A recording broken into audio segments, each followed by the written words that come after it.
Hare Krishna. I'm trying this live Facebook for the first time, so I'm going to keep it very short. Since it's a marathon month, I'm thinking about a lot and remembering what I used to be. But I've been remembering Tripurari. He was our leader at the time. He said we have to go out with the 3 C's. Conviction, courage, and compassion. I'm not sure what order. You could choose the order, whatever you think is more important. But of course the devotee is supposed to be abhaya, fearless, that's courage. Not afraid to push a little bit, not afraid of the materialistic society, not afraid of getting rejected.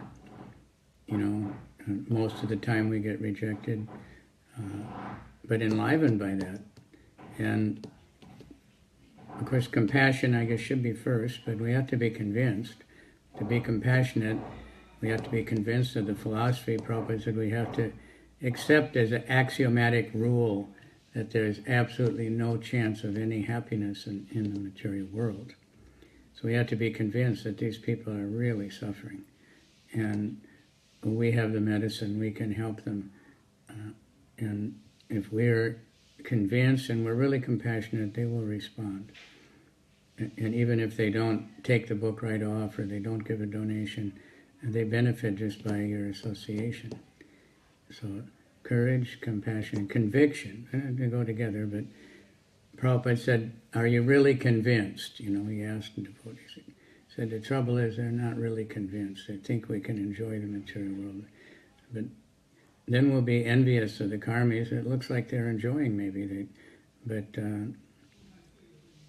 So this way, and I was thinking this, not only book distribution, but anything we do in order to get spiritual results and just chanting or any kind of service, cooking, deity worship, greeting guests at the temple, cleaning the temple, anything we do, we have to be convinced, of course, that our process is perfect.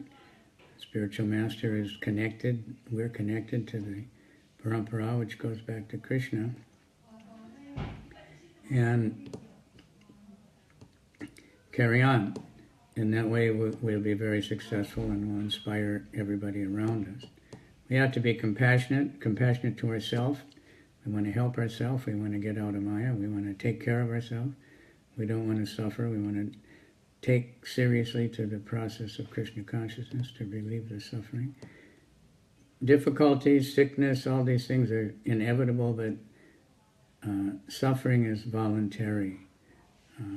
That's a matter of consciousness, if we think, we're suffering or not. Of course, the Supreme Transcendentalists, they don't suffer. They take everything as some kind of, mercy. And Krishna likes that. I just read about Bali Maharaj, and Krishna was pleased with him because of his tolerance. He went through so many difficulties. He was cursed by the Guru, cursed by all the Brahmins. He was not able to keep his promise to Vamandev. He was tied up.